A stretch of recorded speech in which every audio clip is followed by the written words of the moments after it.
Jai Shri Mataji.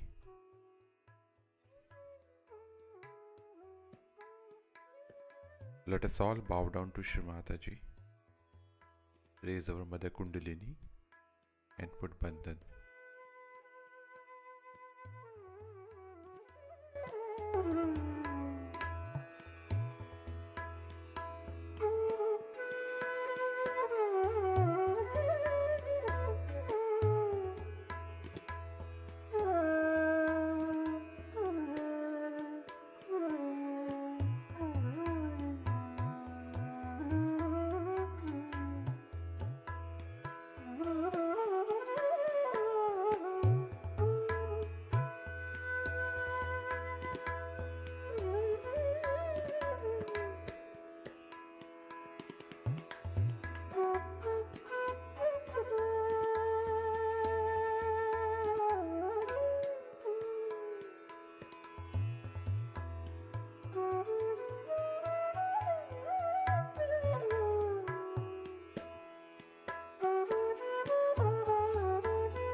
Shri Ganesh Mantra.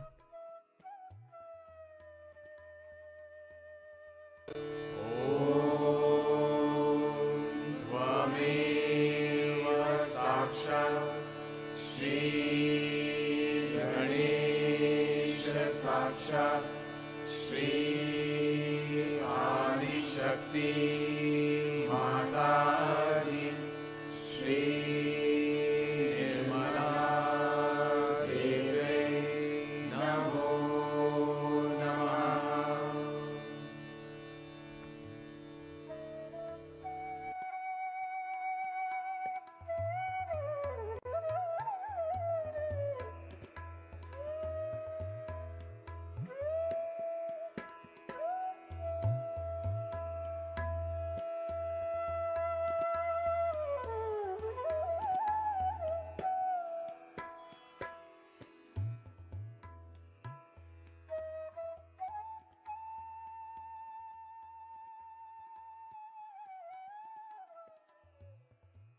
Let us now listen to Shri Mataji's speech.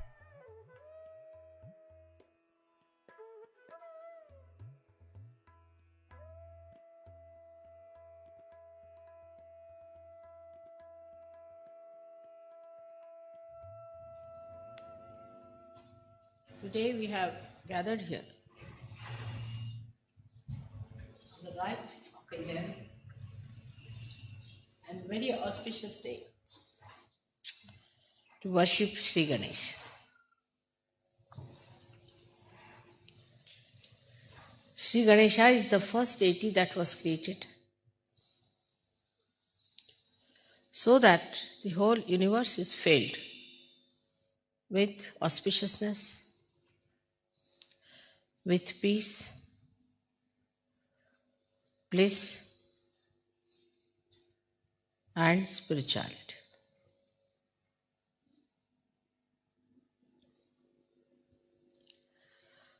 He is the source.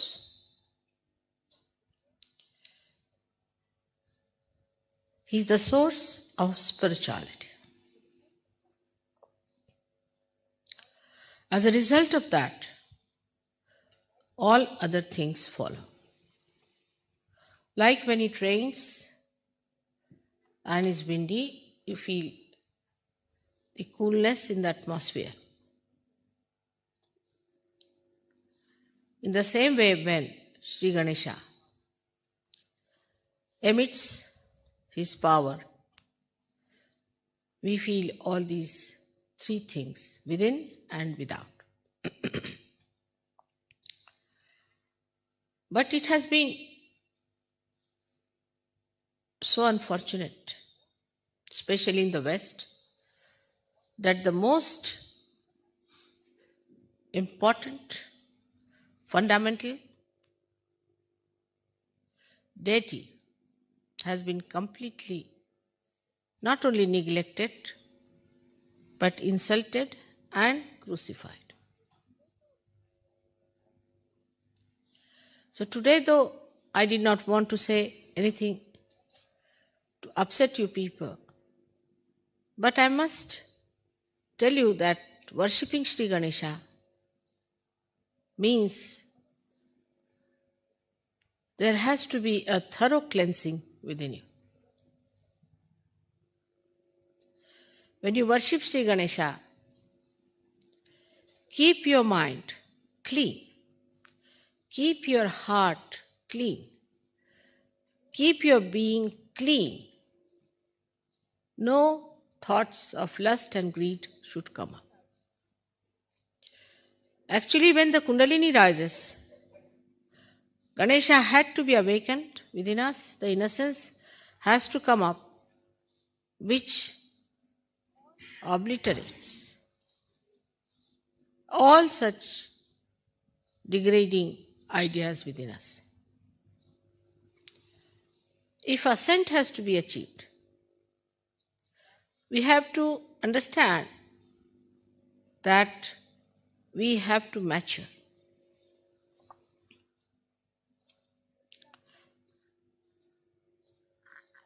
People are sick now. All over the Western life, one feels they are sick. Sick because they have never recognized Sri Ganesh. If one Freud came, that doesn't mean that you should accept him.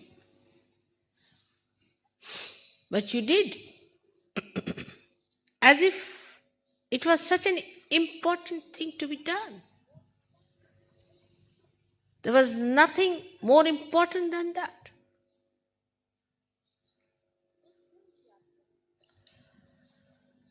So today we are faced with our power of ascent and the power of conditionings we have had. When Freud talked of conditioning, he didn't know he was putting another type of horrid conditionings on you. Terrible.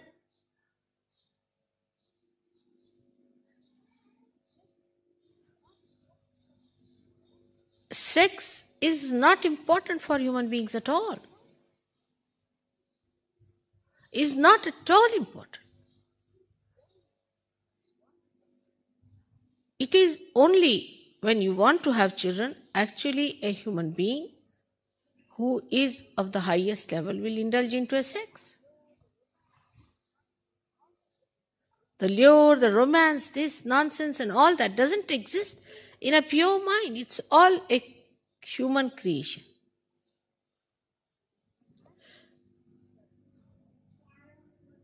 And this servility one has to that is so much surprising. It comes from a very low grading within us. It comes from the low-graded human beings.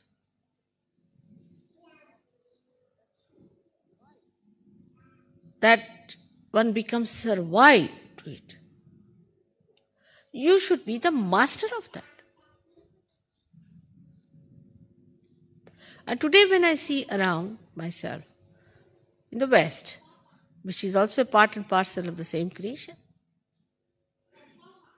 so much of sickness that has come. I am really aghast. How to turn your attention now to the maturity of sex. When the sex matures, you become a father, a mother, and a pure personality. When you hear about a 90-year-old woman marrying a 19-year-old boy, you just don't understand. This is what sort of a society it has been created in this world, this kind of a stupid behavior. We have to mature ourselves. That doesn't mean I'm saying austerity at young age. That doesn't mean that. Another absurdity is that. But of course you must mature. You need a tapasya for that. Unimportant thing when become important, and such an important thing that they're just like anything that we have, like we have hair. Even if you lose hair, it means something. But if you lose sex, what's wrong with it? It's very good riddance of bad rubbish. Such a waste of energy.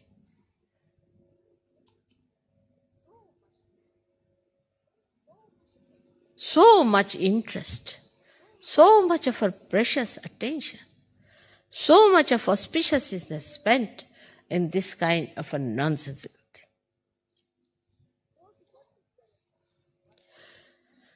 So to worship Ganesha, one has to understand we have to mature. Maturity has to come within us.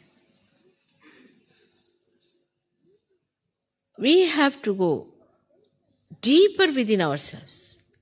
Our attention has to go deeper within ourselves, spontaneously. How do we achieve the depth if we are still like worms?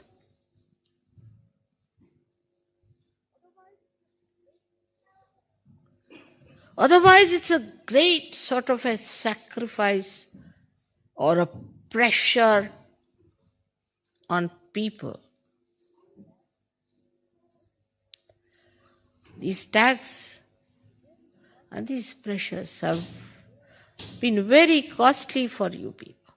Very costly. You have paid through so much. You have gone through so much for what?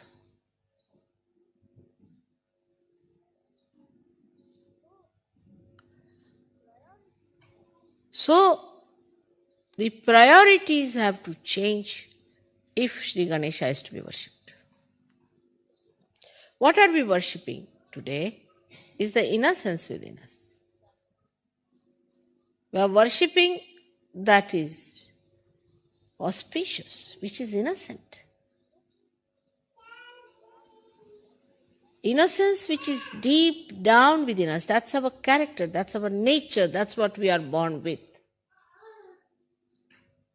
is the basic of this whole creation, is the essence of this creation. So when matter becomes active, all right, reproduction starts, animal stage comes in, then comes the stage of human beings who are primitive, then comes the stage where human beings are developed, not the way what we understand of the developed world. Horrible. I'll never call them developed by any chance at all. What is development is not outside. What is the within development one has to see. What have we grown inside? What have we got inside ourselves? Anything that grows big is plastic of that kind. The one which hasn't got any inner power grown. Say, for example, I give you a mango. I said, all right, now you eat it. And you see, it just has the cover and nothing inside it. What will you eat? Will you eat that plastic? Anything that grown like that is plastic, is dead. What is the substance inside? Let's see. What is our substance within ourselves? This is what Christ preached. Morality point. So important for him it was. Because after dharma, which was a balance, where of course morality is very important, but it was necessary for Christ to talk of the innate, deeper morality, which is a part and parcel of our being. It is not just taught or told or frightened because there's a fear of God and wrath of God. But it should be your own innate light. That's why Christ talked about it. And the same Christ was used to demolish innocence.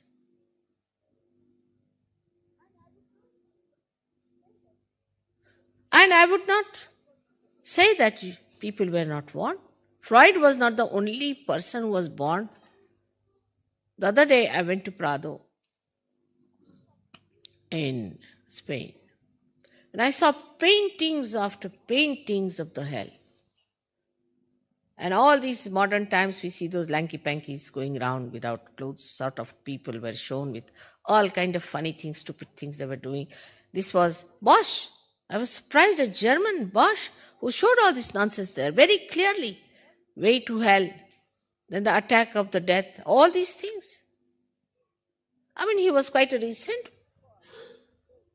person. If you call Blake as a madcap, so what about Bosch? Everybody is a madcap except for the stupid, useless people.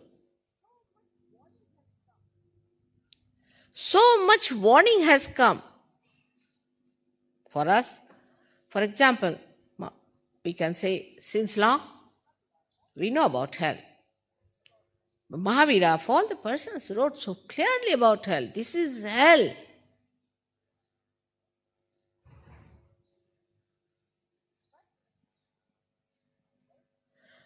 But in the West, the priorities are absolutely upside down. What is your power? Just think of it. Think within yourself. Is it mental power? That's important. I have told you mental power has nothing to do because it is just linear. It moves in one direction, falls off, comes back to you. It has no substance in it. It's just a mind projection. Plastic. What is your emotional power? Emotions that you have takes you where? See, you have emotions for even good emotions you have. Say, you love your wife very much. Where does it take you? There was a poet called Tulsidasa who loved his wife very much. She had gone to her mother's place. So he couldn't bear it and went to see her, and he climbed over to her balcony. And she got a fright. She said, "How did you climb?" He said, "You had put a rope there." She said, "No." They saw it was a big snake hanging. So she said, "The amount of love you have for me, if you have that for God, where will you be?"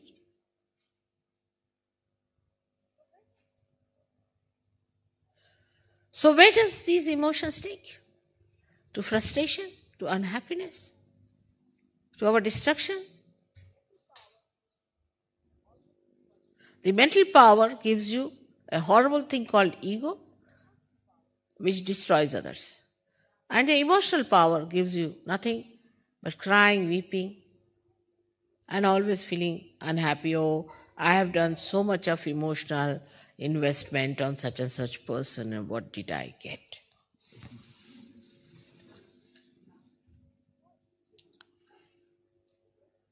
So it is not absolute, it's relative. Mentally you are zero if you cannot destroy others. Emotionally you are zero because You cannot overpower people with your emotions.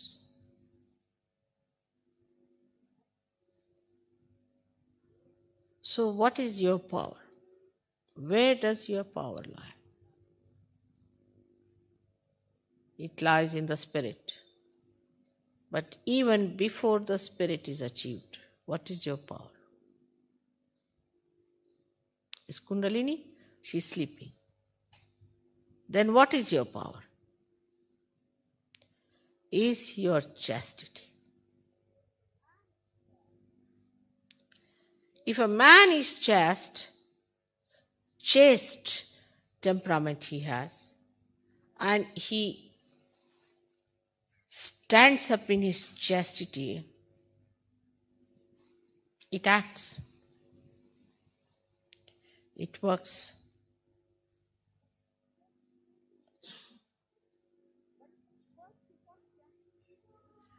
But first of all, chastity pays dividend in your good health. From the face of a person, you can say that this person is a chaste man. Like in our Shastras used to say, a saint or a brahmachari, the one who has never had sex in life, always shining on his face. And as we say that the greatest brahmachari was Sri Krishna, who has so many wives.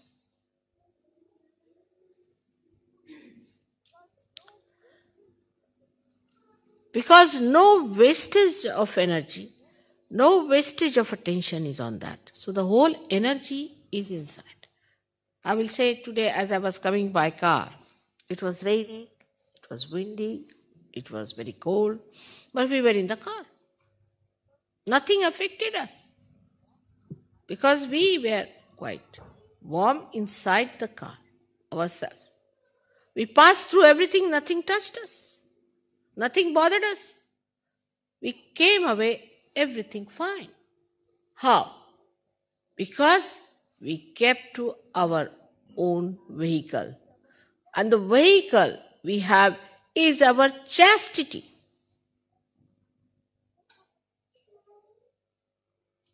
We are so particular that others must respect us. Others must give us homage. Otherwise we get into tempers. Did you respect yourself? Do you respect yourself?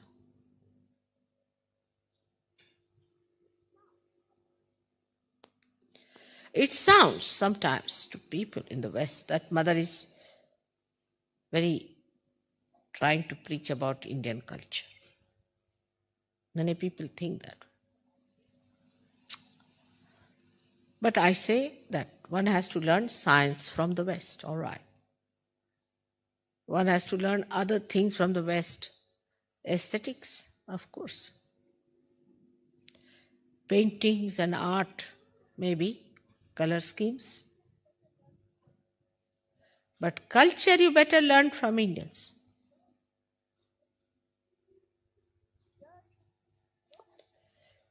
There's dearth of culture, no culture at all, I find. What is this culture where a woman is supposed to expose her body? It's a prostitute's culture. Simple as that. Face it up.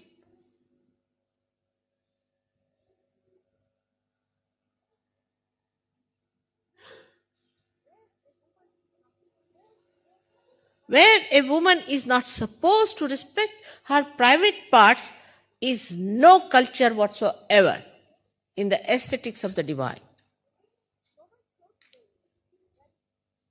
So much so today that they are making a film showing Mary to be a prostitute. I mean, this is where you have ended up.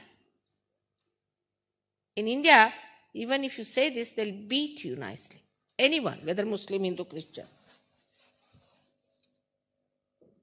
I mean, it's shocking to hear that the way they talk about Christ here. I mean, to an Indian it gives a shock. How can you talk? Because Once you give up your chastity, you cannot understand that there can be someone who is absolutely chaste. For a thief, everybody is a thief.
Mahamantras.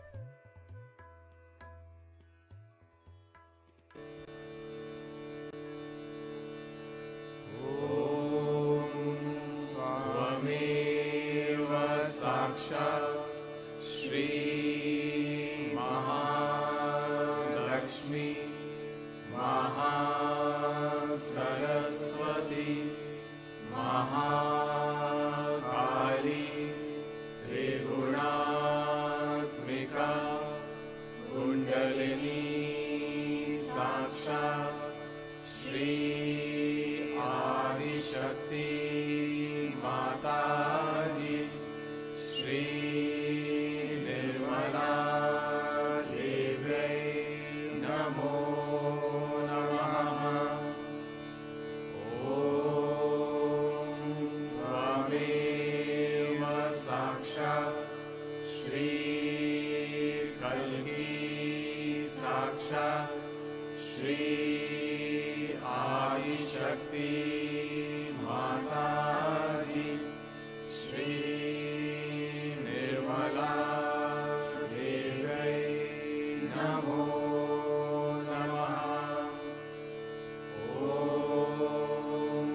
त्वमेव साक्षात् श्री कल्की साक्षात् श्री सहस्रार स्वामिनी मोक्षप्रदायिनी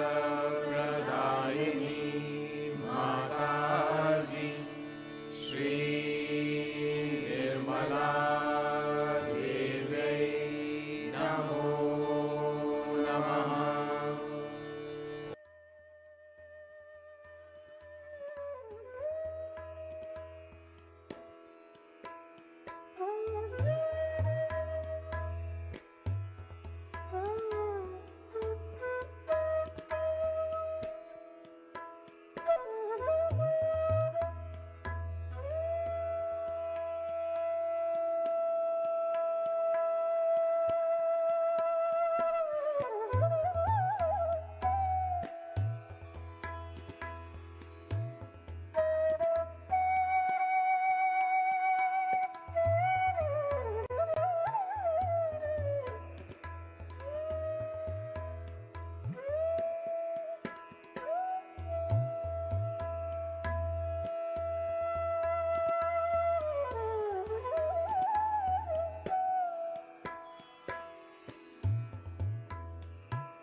Thank you, Shri Mataji, for this beautiful morning meditation.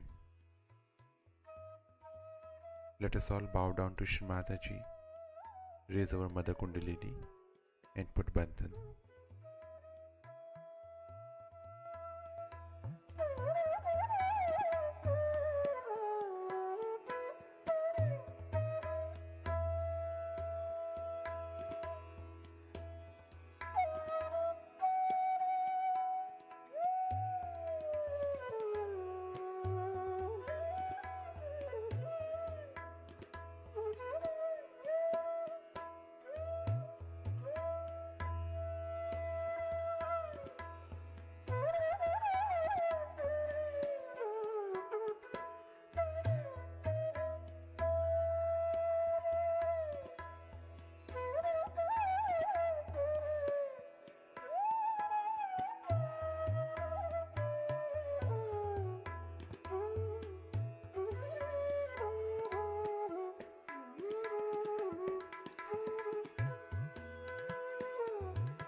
We will continue with our morning meditation tomorrow morning, same time. Jai Shri Mataji.